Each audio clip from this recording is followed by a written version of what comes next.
Osmania university వరకు కట్టిన ఇంజనీర్లను ఆదర్శం తీసుకుంటారా? ఉస్మాన్ సాగర్, హిమాయత్ సాగర్ను నిర్మించిన ఇంజనీర్లను ఆదర్శం తీసుకుంటారా?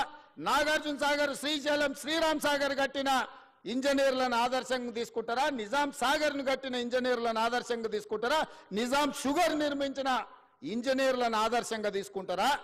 లేకపోతే కాళేశ్వరం కట్టిన వాళ్ళని ఆదర్శంగా తీసుకుంటారా? మీరు ఆలోచన చెయ్యండి.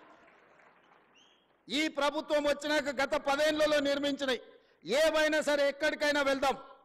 ఇవాళ మాటలు మాట్లాడుతున్న మంత్రులకు నేను సూటిగా సవాలు విసురుతున్నా. మీరు కట్టిన డబుల్ బెడ్రూమ్ ఇండ్ల దగ్గరికి పోదామా? మీరు వేసిన రోడ్ల దగ్గరికి పోదామా? మీరు నిర్మించిన అమరవీరుల స్తూపం దగ్గరికి వెళ్దామా? ఈరోజు మేము కూర్చుంటున్న సచివాలయానికి మీరు వస్తారా? లేకపోతే 1,00,000 కోట్లు ఇప్పటికే కాంట్రాక్టర్లకు బిల్లులు చెల్లించిన కాళేశ్వరం, మేడిగడ్డ, సుందిల్ల, అన్నారం బ్యారేజ్ల దగ్గరికి వెళ్దామా? మీరే కడితిరి, మీరే మింగుతిరి, మీరు ఉండగానే కూలిపాయి. ఇప్పటికీ డిపిఆర్ లేదు, డీటెయిల్ ప్రాజెక్ట్ రిపోర్ట్ లేకుండా ఒక చిన్న గుడిసేసుకున్నా. ఇవాళ రేపు మనం ఒక మేస్త్రిని పిలిచి, అయ్యా 2 అర్రల గుడిసే వేయదలుచుకున్నా కట్టెలు ఎంత పడుతుంది, సొప్పు ఎంత పడుతుంది, ఒకవేళ స్లాబ్ వేయదలుచుకుంటే సిమెంట్ ఎంత పడుతుంది, స్టీల్ ఎంత పడుతుంది, కంకర ఎంత పడుతుంది, ఖర్చు ఎంత అవుతుందని మనం అంచనా వేసుకుంటాం. ఒక్క అర్ర ఇల్లు కట్టుకోవాలన్నా, చిన్న పాండప పెట్టుకోవాలన్నా ఒక ప్రాజెక్టు రిపోర్ట్ తీసుకుంటాం మనం. అవునా? 1,50,000 కోట్ల అంచనాలు, 38,000 కోట్ల రూపాయల అంచనా ఉన్న ప్రాణహిత చేవెళ్ళ పేరు మారి కాళేశ్వరమై రీడిజైనింగ్ పేరు మీద 1,50,000 కోట్లకు అంచనాలు పెంచి ఇయాలటికి 1,00,000 కోట్లు చెల్లించిండ్రు. 3వ టీఎంసీకి ఇంకా పనులు పూర్తి కాలేదు. ఇంకా రిజర్వాయర్ల విషయంలో కొండపోచమ్మ, మల్లన్న సాగర్ గురించి ఈరోజు వాళ్ళు మాట్లాడుతున్నారు. మల్లన్న సాగర్లో ఈరోజు నిపుణులు చెప్తున్నారు, జియోలాజికల్ సర్వే ఆఫ్ ఇండియా వాళ్ళు అది ఎక్కడైతే నిర్మించిందో భూమిలో వర్టికల్ ఒక చీలిక ఉన్నది. 50 టీఎంసీల నీళ్లు నింపిన రోజు అది కుంగిపోయి భూకంపం వచ్చి ఊర్లే తుడిచిపెట్టకపోతాయని చెప్పి వాళ్ళ సాంకేతిక నిపుణులు నివేదిక ఇచ్చారు. గత ప్రభుత్వం ఏ రోజు కూడా 15 టీఎంసీల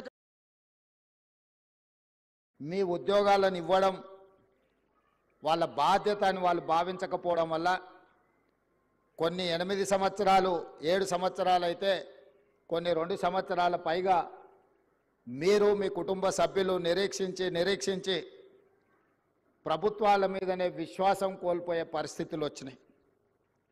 కానీ మార్పు రావాలి, కాంగ్రెస్ గెలవాలి అన్న ఆలోచనతోటి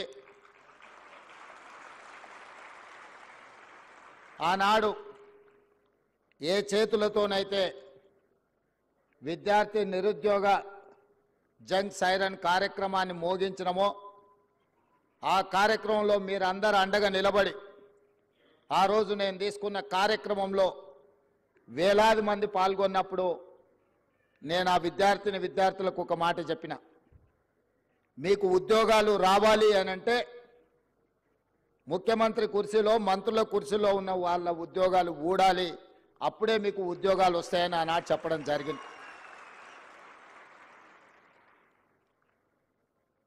మా మాట మీద ఉన్న నమ్మకంతో మీరందరూ కష్టపడి తండాలలో, గూడాలలో, మారుమూల పల్లెల్లో మీ తల్లిదండ్రులను, మీ కుటుంబ సభ్యులను, మీ నాయనమ్మ తాతలను, మీ అమ్మమ్మల్ని, తాతల్ని అందరినీ ఈ ఒక్కసారి మా కోసం ఓటేయండి, ఇది మా భవిష్యత్తు, మా భవిష్యత్తులో మేము ఆనందంగా ఉండాలి అని అంటే ఈ ఒక్కసారి మేము అడిగినట్టుగా ఓటేయండి అని చాలామంది విద్యార్థులు గ్రామాలలో కాంగ్రెస్ పార్టీ కార్యకర్తలు, నాయకులు కాకపోయినా వాళ్ళకంటే ఎక్కువగా శ్రమించి ఇల్లు తిరిగి మా కాంగ్రెస్ పార్టీ శాసనసభ్యులను ఆనాడు గెలిపించడం జరిగింది. అందుకే ఈ తెలంగాణ రాష్ట్రంలో 65 మంది శాసనసభ్యులను గెలిపించుకొని పక్కా ప్రభుత్వాన్ని ఏర్పాటు చేసి డిసెంబర్ 7, 2023 నాడు ఎల్బీ స్టేడియంలో వేలాది మంది సమక్షంలో మా కుటుంబ సభ్యుల కళ్ళల్లో ఆనందం చూస్తూ మేమందరం ముఖ్యమంత్రిగా, మంత్రులుగా ప్రమాణ స్వీకారం చేపట్టడం జరిగింది. ఏ ఎల్బీ స్టేడియంలో మాకు ఉద్యోగాలు వచ్చి మేము బాధ్యతలు తీసుకున్నప్పుడు మా కుటుంబ సభ్యులు ఎంత సంతోషంగా ఉన్నారో, కొన్ని సంవత్సరాల నుంచి నియామకాలు జరగక ఉద్యోగ ఉపాధి అవకాశాలు లేక లక్షలాది మంది నిరుద్యోగ యువకులు నిరాశ చెందుతున్న సందర్భంలో మా మంత్రివర్గం ఆలోచన చేసి సంవత్సరాల కొద్దీ వాయిదా పడుతున్న ప్రభుత్వ ఉద్యోగాలను 90 రోజుల్లోనే 30,000 ఉద్యోగాలు వాళ్ళ తల్లిదండ్రుల కళ్ళల్లో ఆనందం చూసే విధంగా, వాళ్ళ కుటుంబ సభ్యులు సంతోషపడే విధంగా అదే ఎల్బీ స్టేడియంలో 31,000 మంది నిరుద్యోగులకు ఉద్యోగ నియామక పత్రాలు మేము అందించడం జరిగింది. అదే కాకుండా ఈనాడు పండుగ ముందు చాలామంది అన్నారు, పండుగ వస్తుంది, తెలంగాణలో పెద్ద పండుగ, అందరు పండుగ కార్యక్రమాలలో బిజీగా ఉంటారు, ఈ నియామక కార్యక్రమాలు ఇప్పుడు పండుగ ముందు చేపడితే వస్తారో రారో, పండుగ అయినాక చేపడదామని నాకు సూచన చేశారు. నేనన్నా ఈ తెలంగాణకు అత్యంత పెద్ద పండుగ దసరా పండుగ, ప్రతి కుటుంబంలో సంతోషం చూడాలి, వాళ్ళ నియామక పత్రాలు అందించి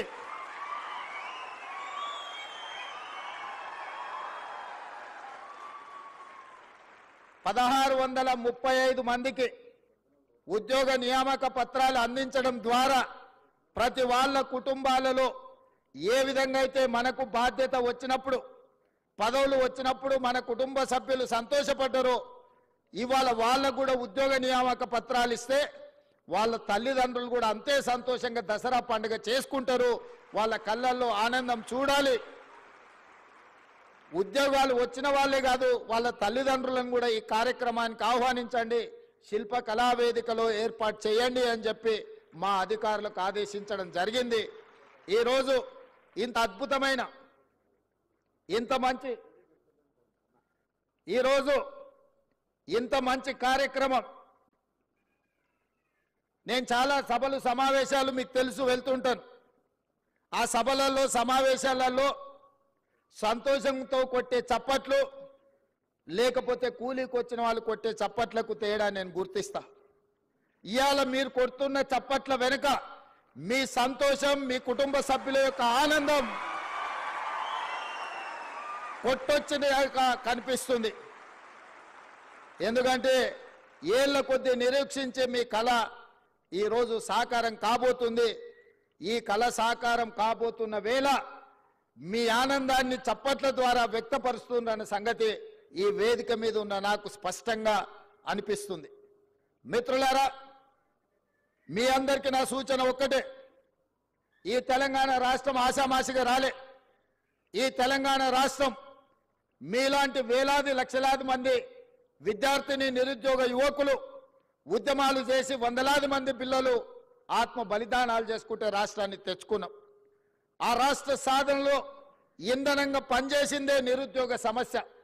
తెలంగాణ వెనుకబాటుతనం, తెలంగాణను వెనుక వేయబడ్డది. తెలంగాణ పునర్నిర్మాణంలో తెలంగాణ బిడ్డలు భాగస్వాములు కావాలన్న ఆలోచనతోటి లక్షలాది మంది విద్యార్థులు యూనివర్సిటీలు వదిలి ఉద్యమ బాట పట్టి తెలంగాణ రాష్ట్రాన్ని సాధించుకున్నాం.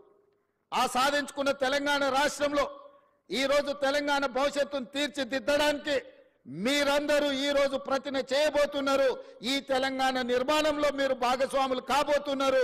ఇది బాధ్యత. ఇది బాధ్యతనే కాదు, ఇది ఒక భావోద్వేగం. నేను ప్రతి ఉద్యోగ నియామకాల సందర్భంగా నేను చెప్తున్నా, ఇది ఉద్యోగం కాదు, ఇది భావోద్వేగం. ఈ తెలంగాణ నిర్మాణంలో మనం భాగస్వాములం అవుతున్నాం.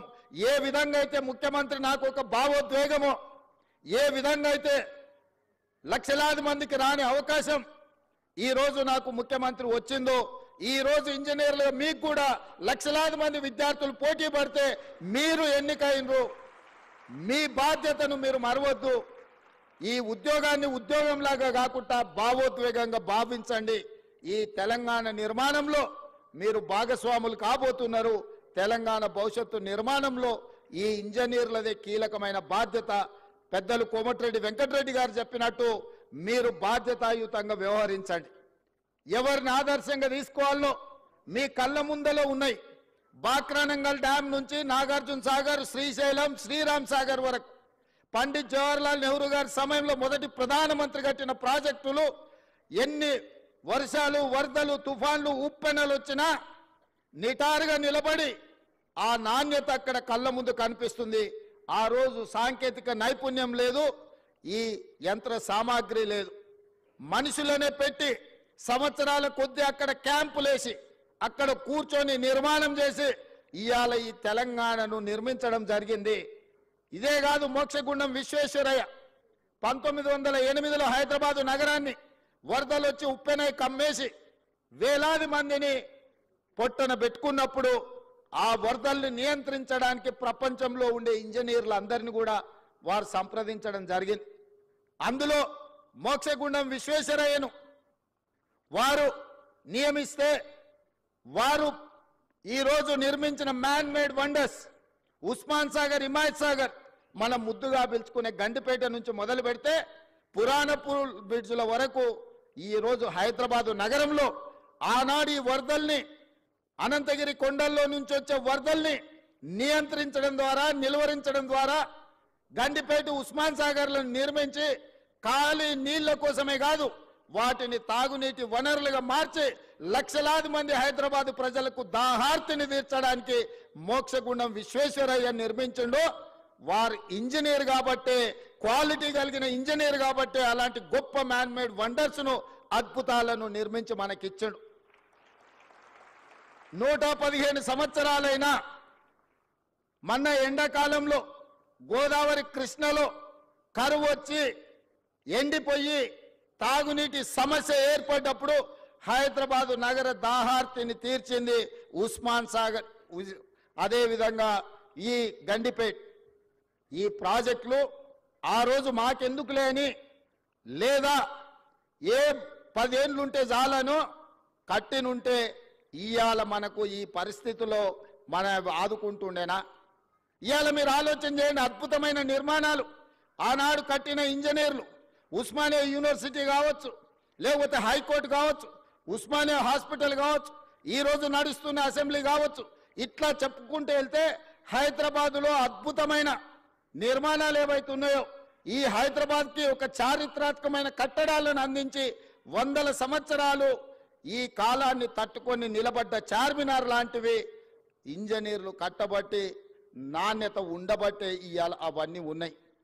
మీరు చార్మినార్ నుంచి ఉస్మానియా యూనివర్సిటీ వరకు కట్టిన ఇంజనీర్లను ఆదర్శం తీసుకుంటారా? ఉస్మాన్ సాగర్, హిమాయత్ సాగర్ను నిర్మించిన ఇంజనీర్లను ఆదర్శం తీసుకుంటారా? నాగార్జున సాగర్, శ్రీశైలం, శ్రీరామ్ సాగర్ కట్టిన ఇంజనీర్లను ఆదర్శంగా తీసుకుంటారా? నిజాం సాగర్ను కట్టిన ఇంజనీర్లను ఆదర్శంగా తీసుకుంటారా? నిజాం షుగర్ నిర్మించిన ఇంజనీర్లను ఆదర్శంగా తీసుకుంటారా? లేకపోతే కాళేశ్వరం కట్టిన వాళ్ళని ఆదర్శంగా తీసుకుంటారా? మీరు ఆలోచన చెయ్యండి. ఈ ప్రభుత్వం వచ్చినాక గత 10 ఏళ్లలో నిర్మించినవి ఏవైనా సరే ఎక్కడికైనా వెళ్దాం. ఇవాళ మాటలు మాట్లాడుతున్న మంత్రులకు నేను సూటిగా సవాలు విసురుతున్నా. మీరు కట్టిన డబుల్ బెడ్రూమ్ ఇండ్ల దగ్గరికి పోదామా? మీరు వేసిన రోడ్ల దగ్గరికి పోదామా? మీరు నిర్మించిన అమరవీరుల స్తూపం దగ్గరికి వెళ్దామా? ఈరోజు మేము కూర్చుంటున్న సచివాలయానికి మీరు వస్తారా? లేకపోతే 1,00,000 కోట్లు ఇప్పటికే కాంట్రాక్టర్లకు బిల్లులు చెల్లించిన కాళేశ్వరం, మేడిగడ్డ, సుందిల్ల, అన్నారం బ్యారేజ్ల దగ్గరికి వెళ్దామా? మీరే కడితిరి, మీరే మింగుతిరి, మీరు ఉండగానే కూలిపాయి. ఇప్పటికీ డిపిఆర్ లేదు, డీటెయిల్ ప్రాజెక్ట్ రిపోర్ట్ లేకుండా ఒక చిన్న గుడిసేసుకున్నా ఇవాళ రేపు మనం ఒక మేస్త్రిని పిలిచి, అయ్యా